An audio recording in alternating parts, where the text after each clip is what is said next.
Olá, vamos então à competência 3, que é conhecer os sistemas de informação específicos da atividade logística. Vamos primeiro resgatar as atividades primárias e as atividades de apoio da logística. Então, de acordo aí com a nossa figura, o quadrinho verde mais claro significa as atividades primárias, que são as atividades de transporte, a manutenção de estoque e o processamento dos pedidos. Já os quadrinhos verdes mais escuros dizem respeito às atividades de apoio, que são as atividades de armazenagem, obtenção, embalagem de proteção, manuseio de materiais, programação do produto e manutenção de informações. Vamos passar para o cliente, partindo do pressuposto que ele é a figura que dá início a todo o processo da logística. Então, de acordo aí com o nosso quadro, nós consideramos que a logística integrada abrange desde o cliente até o fornecedor de insumos. Então, nós devemos começar tratando dos sistemas de informação que estão mais próximos daquele que inicia o fluxo das informações na cadeia logística, que é o cliente. Então, o cliente aqui vai ser o nosso rei. A previsão de vendas, uma das primeiras informações utilizadas pelas funções internas da organização, seja ela qual for, é a informação de previsão de vendas, né? Pode ser produção, recursos humanos ou finanças. O sistema de previsão de vendas é um conjunto de procedimentos de coleta, tratamento e análise de informações que visa gerar uma estimativa de vendas futuras medidas em unidades de produtos ou famílias de produtos, em cada unidade de tempo, semanas, meses, etc. Então, observe aí no diagrama que as informações necessárias para a criação, execução e manutenção de um sistema de previsão de vendas são o histórico de vendas, as informações de campanhas promocionais, os dados relativos aos históricos de vendas e outras variáveis que possam surgir nesse fluxo. Nesse próximo diagrama, a gente pode ver que o sistema de previsão de vendas, ele inclui tudo isso que está aí.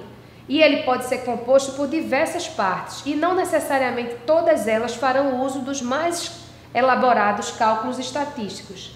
Então, partindo lá de cima do diagrama, eu tenho os dados de variáveis que explicam as vendas, os dados de históricos das vendas e as informações que explicam o comportamento atípico.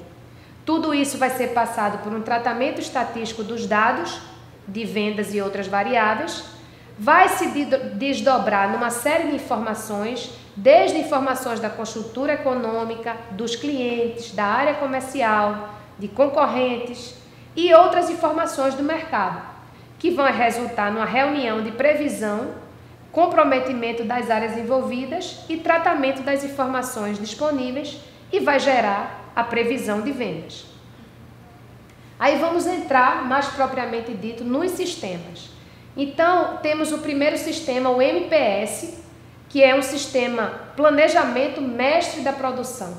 Ele costuma ser utilizado como módulo dentro de um sistema ERP, que é um sistema integrado de gestão que nós vimos na competência anterior. A sua importância para a logística é muito alta, pois é por meio dessa atividade que são definidas as quantidades, os prazos e os itens que serão produzidos e em quais unidades de fabricação. Ele deve definir os itens que deverão ser feitos, em que momento, em qual unidade produtiva, em qual linha de produção, com qual frequência, qual estoque deverá ser mantido e, eventualmente, outras decisões que precisem ser tomadas. Passando para o próximo sistema, nós temos o MRP, que é um sistema de gestão de material. O planejamento de necessidade de materiais é um módulo que pode ser considerado um irmão do MPS, o sistema anterior. Isso porque, enquanto o MPS calcula o planejamento de produção de curto, médio e longo prazo, o MRP não conseguiria fazer o mesmo para os materiais sem os dados do anterior. O MPS calcula a produção para itens de demanda independente, ou seja, são os produtos acabados. Apenas com a previsão de vendas ou com o histórico de saída dos produtos é possível calculá-lo. Nesse diagrama, aí eu trago um exemplo dos sistemas filho, dos sistemas pai e do que gera o final. Ao se abordar os sistemas MRP, deve-se ressaltar também a criticidade do registro das informações, das listas dos componentes dos itens a serem produzidos. Os itens que são produtos acabados são considerados itens pai. Então, observe aí que circulado de vermelho eu tenho os insumos que são considerados os itens filho e tenho o final, que é o outro circulado de vermelho, que é considerado o item pai, que é o produto final. Então, eu tenho os insumos que geram um produto, que nesse caso é uma salada de bacalhau. Aí vem os principais softwares de transporte, armazenagem e distribuição. O primeiro deles é o software EDI. Então, de acordo com o nosso quadro, ele é utilizado para transferência eletrônica de dados dentro das empresas ou entre organizações. Uma vez que os dados nem sempre apresentam o mesmo formato, o EDI funciona como um uniformizador desses dados, permitindo que todos que façam parte dessa cadeia de troca de informações consigam ter acesso a elas. Mas o que é um EDI? Ao pé da letra, EDI é intercâmbio eletrônico de dados. Mas o que é que ele faz? Ele faz a transferência de dados estruturados pelos padrões acordados de mensagens de um aplicativo de computador a outro, por meio eletrônico, com um mínimo de intervenção humana. Passando para o próximo sistema, nós temos o Warehouse Management System. Segundo Dias, o sistema de gerenciamento de armazenagem é um sistema de automação e gerenciamento de depósitos, armazéns e linhas de produção. Normalmente são sistemas usados à parte do ERP. Lembra que o ERP é o Sistema Integrado de Gestão e o WMS é um sistema que roda à parte, né? Ou usado pela empresa ou ainda pode se apresentar como módulos do próprio ERP.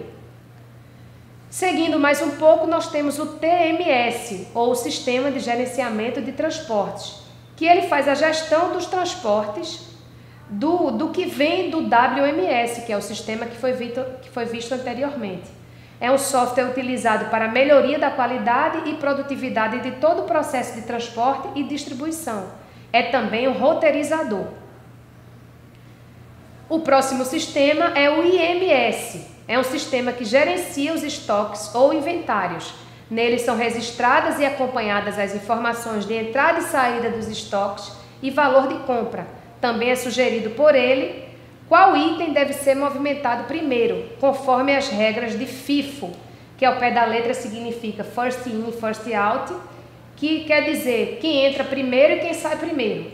E também os sistemas de LIFO, Last In, First Out, os que entram por último e saem primeiro dos sistemas que são cadastrados no sistema como um todo.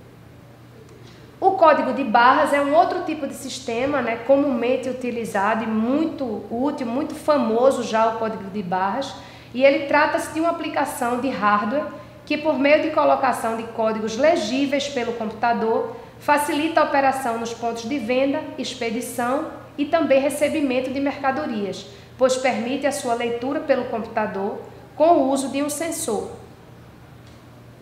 Avançando mais um pouco, nós temos o sistema de GPS, que é um sistema de localização global, e muita gente já está acostumado a utilizar, tem no celular, né? Ou tem um aparelho à parte, mas é um sistema que ele serve para localização. Ao pé da letra ele significa Global Positioning System, né? Que é um sistema de posicionamento global. E assim finalizamos a nossa terceira competência.